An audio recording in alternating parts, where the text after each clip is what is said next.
Hey YouTube, this is Kevin Bowen of Bowen Small Engine, and today guys, true to my word, I have assembled a fair amount, okay, on this 3.5 horsepower. Trying to keep my word to you guys.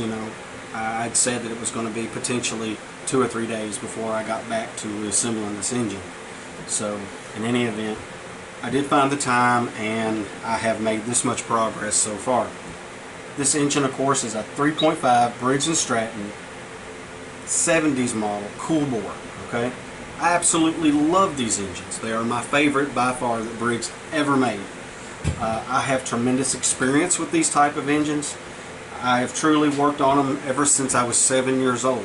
And I know you guys are thinking, yeah right, he's blowing wind up my ass, but I'm being truthfully honest when I tell you that.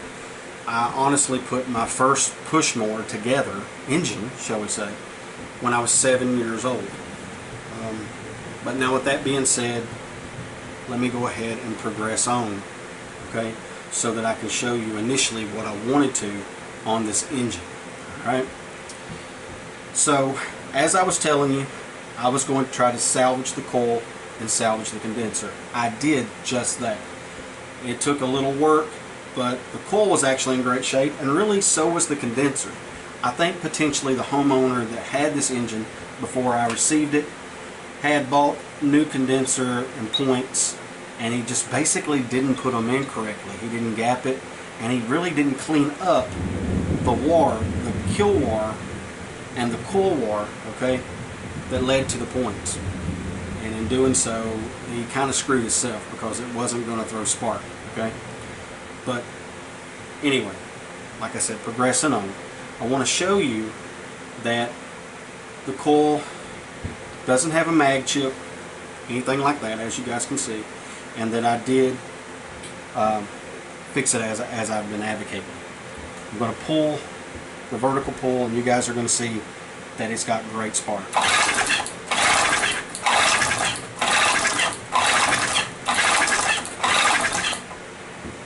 Now that by its own right is great, okay?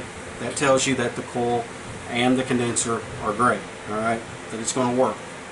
But I want to show you guys something that not very many people know about these 3.5 horsepower, and that is these older models with the kill wire, the way they were in the back.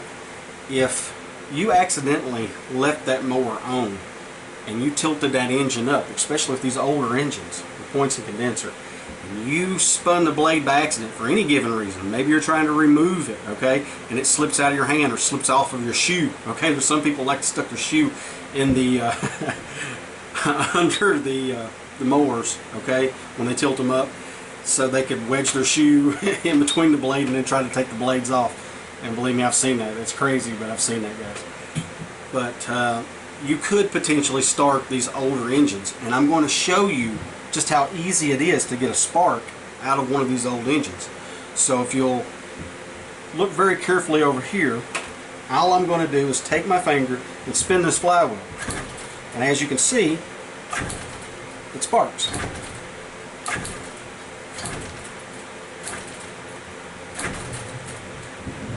So that's a testament to tell you just how great the coil system was and the condenser when they were working properly, okay. But anyway, progressing along, guys, I want to show you a very easy way to set your valve lash if you're confused, okay, about where your valve lash should potentially be when you get started. Alright, there are some people that actually get confused about that, and I'm going to show you a very easy way that you can, basically set your valve lash and never run into any issues. And this works on OHVs as well. On some of these older engines, not all, but some, that even had compression releases. As crazy as it sounds, even in the 80s, okay, some of these engines actually did have compression releases. I found a lot of these older 3.5 horsepower on snappers that actually had compression releases. So bear that in mind, guys. I'm going to go ahead at this point and I'm going to show you there's a piece of tape on this flywheel fan, okay, or fin shall we say, and that it lines up with this coil for a reason. And I'm going to show you how and why. If you look,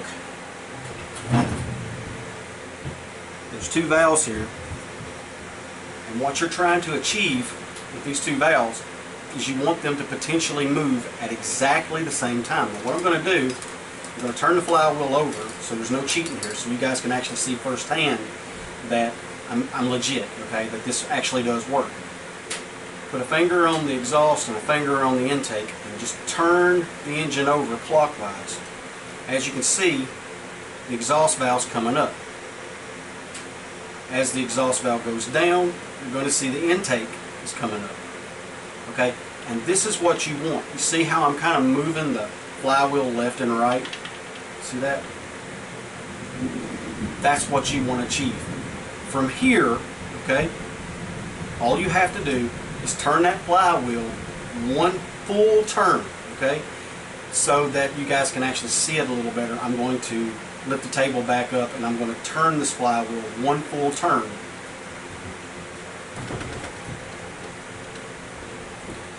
And as you can see, just as I was saying earlier, I'm right on the armature arm or coil, okay, and I'm just going to turn this one full turn. Now if it had a compression release, which this one doesn't, but if it did, you can go about another inch to an inch and a half, okay, and that gets you past that compression release. So let's just pretend that it had a compression release and we'll do just that. Now from here you're going to see that these valves seat properly. As you can see, I can't move them. This is what you want, ideally, okay? Now granted, when you grind your valves and your seats, your valves are probably going to protrude a little bit, okay, until you grind down the stems. Now I've already ground down the stems on these valves, but it's not a hard task. And you'll have to do that, okay, in order to have the right valve lash. But as I said, I've already done it. And for those who want to know, the valve lash for this engine was 5 to 7 and 7 to 9. And what I mean by that is 5 to 7 thousandths on your intake and 7 to 9 on your exhaust. Now I also want to show you guys a very handy trick that you guys are really going to like when it comes to putting in your valve springs, because that can be a pain in the butt. Hopefully the camera will pick this up, and I'm going to try to adjust it just a little just so you guys can see this. What I like to do, guys, is I get my tool, and this tool's part number is 19063. It's a valve spring compressor. And you've got two valve springs. Typically speaking, the stiffer spring is the exhaust spring, okay? It's this one. And then of course I have an intake that's just a little softer. But what I'm wanting to show you is this. If you look carefully, you'll see there's a hole down at the bottom and the retaining groove in the center. What I like to do is I will take the hole, okay? Hopefully you guys will be able to see that. I'll take the hole and I'll put it in the tool like this. And the only way I'm going to be able to do this, guys, is take it off the camera, so I apologize for that. But I want to show you just how easy this can be to put in these valve springs. I see a lot of people struggling on YouTube, and I just want to show you a very easy and effective way you can do this. Now this, of course, is the exhaust spring, and as you can see, that's all there is to it. You can kind of see how I put the hole down at the bottom, and you'll see why this is very handy to do it this way. Alright, now as I said, I'm looking for the exhaust, so we're going to pull the exhaust valve out just enough to where I can actually slide this in, and you'll see how easy that is. Push straight down, undo the tool like so, and your valve spring is retained. It's actually that simple. There we go. I'm going to do the exact same thing for the intake. And as I was telling you, the intake is slightly softer.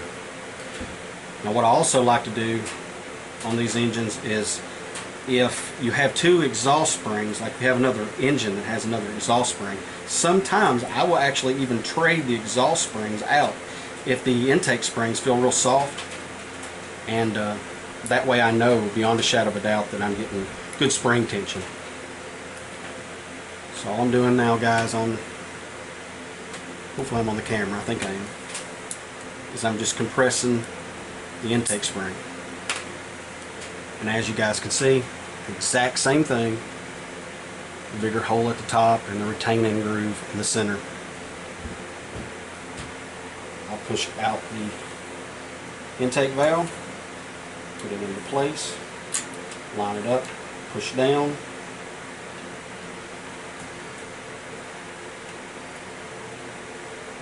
And there you go. It's actually that simple, guys. And those springs are retained with no problems whatsoever.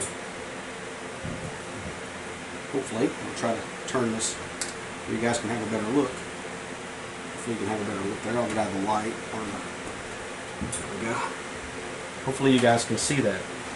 Those springs are going to work perfectly. And as you can see, they work. You can even hear the coil and the spark plug firing.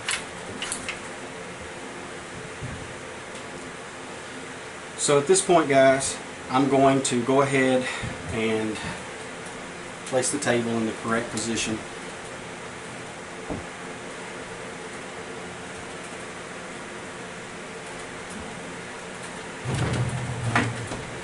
And I'm going to proceed with this engine by putting the breather on the muffler and potentially the carburetor. Now I want to note, guys, there'll be a lot of people say, Kevin, you should put a new head gasket on here. And you'd be right. Okay, in honesty, you should put new head gaskets on every single time that you rebuild an engine. Alright?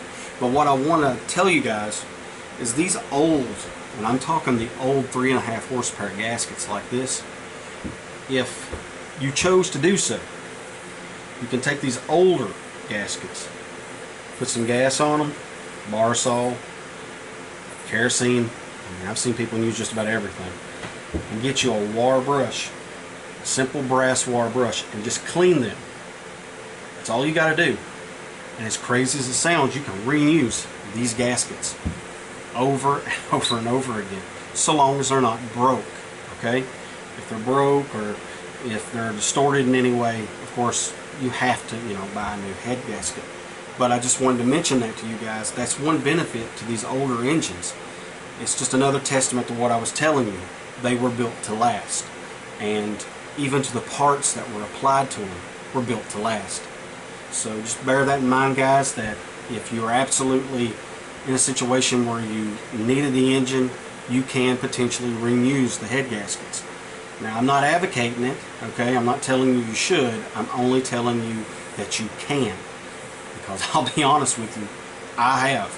Okay, in the past, I have reused the head gaskets, and they would last for years. Okay, as a matter of fact, I actually still have one of the head gaskets, okay, from a 3.5 horsepower that I repaired when I was 12 years old, and that head gasket looks as good as it did, 30 some years ago, 40. So bear that in mind, guys. At this point, guys, I pretty well covered everything I wanted to in this particular video. The next video, you should potentially see the engine completely put back together. I do know that I honestly wanted to show you guys something else, but I've lost sight and mind of it now. But it'll come back to me. What can I say, guys? But I just wanted to touch base and let you guys know that I am making progress on this engine, and I know beyond a shadow of a doubt that this engine is going to run great and hopefully I'll have it done as promised in a day or two. Until the next video, YouTubers.